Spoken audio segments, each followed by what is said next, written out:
अस्सलाम वालेकुम। सूरह बकरा की आयत नंबर 269 में अल्लाह ताला ने अपनी एक बहुत बड़ी नेमत का जिक्र किया है जिसका हम शुक्र नहीं करते बल्कि अपना कमाल समझते हैं। और वो बड़ी नेमत है दानाई। ये किसी का कमाल नहीं है कि वो अक्लमंद है, बल्कि अल्लाह का एहसान है कि अल्लाह ने इतनी बड़ी नेमत से नवाजा है। इसलिए अक्ल और दानाई की ज़कात और सदका है किसी बेवकूफ़ की बात को बर्दाश्त करना और माफ़ करना। ऐसा ना हो कि अल्लाह हमसे ये नेमत वापस ले ले। वो आयत कुछ इस तरह से है, वो जिसको चाहता है दानाई बख्शता है, और जिसको दानाई मिली बेशक उसको बड़ी नेमत मिली। और नसीहत तो वही लोग कबूल करते हैं जो अक्लमंद हैं। आज का सबक शुरू करते हैं। पनाह मांगती हूँ अल्लाह की शैतान मरदूद से। शुरू अल्लाह का नाम लेकर जो बड़ा मेहरबान निहायत रहम वाला है। और उस दिन से डरो जबकि तुम अल्लाह के हजूर में लौट कर जाओगे, और हर शख्स अपने अमाल का पूरा पूरा बदला पाएगा और किसी का कुछ नुकसान ना होगा। मोमिनो, जब तुम आपस में किसी मियाद मुअय्यन के लिए कर्ज का मामला करने लगो तो उसको लिख लिया करो, और लिखने वाला तुम में किसी का नुकसान ना करे बल्कि इंसाफ से लिखे। नीज लिखने वाला जैसा अल्लाह ने उसे सिखाया है लिखने से इनकार भी ना करे, और दस्तावेज लिख दे। और जो शख्स कर्ज ले वो ही दस्तावेज का मजमून बोल कर लिखवाए, और अल्लाह से कि उसका मालिक है खौफ करे, और जरे कर्ज में से कुछ कम ना लिखवाए। और अगर कर्ज लेने वाला कम अकल या ज़ईफ हो या मजमून लिखवाने की काबिलियत ना रखता हो तो जो उसका वली हो वो इंसाफ के साथ मजमून लिखवाए।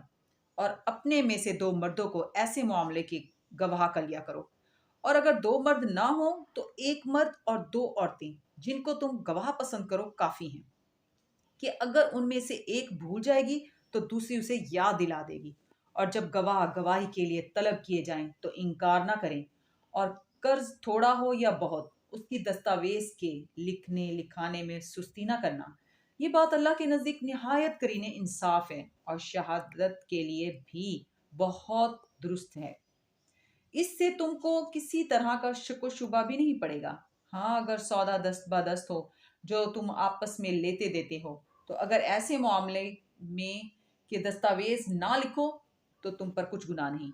और जब खरीदो फरोख्त क्या करो, मसलन ज़मीन जायदाद की, तो भी गवाह कर लिया करो।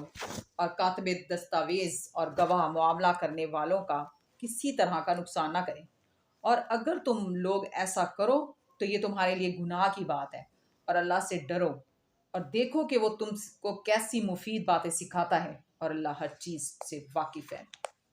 और अगर तुम सफर पर हो और दस्तावेज लिखने वाला ना मिल सके तो कोई चीज रहन बाकब्जा रख कर कर्ज ले लो।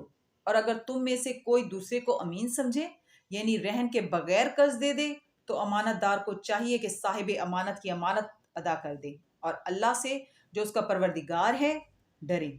और देखना, शहादत को मत छुपाना, जो इसको छुपाएगा वो दिल का गुनहगार होगा। और अल्लाह तुम्हारे सब कामों से वाकिफ है।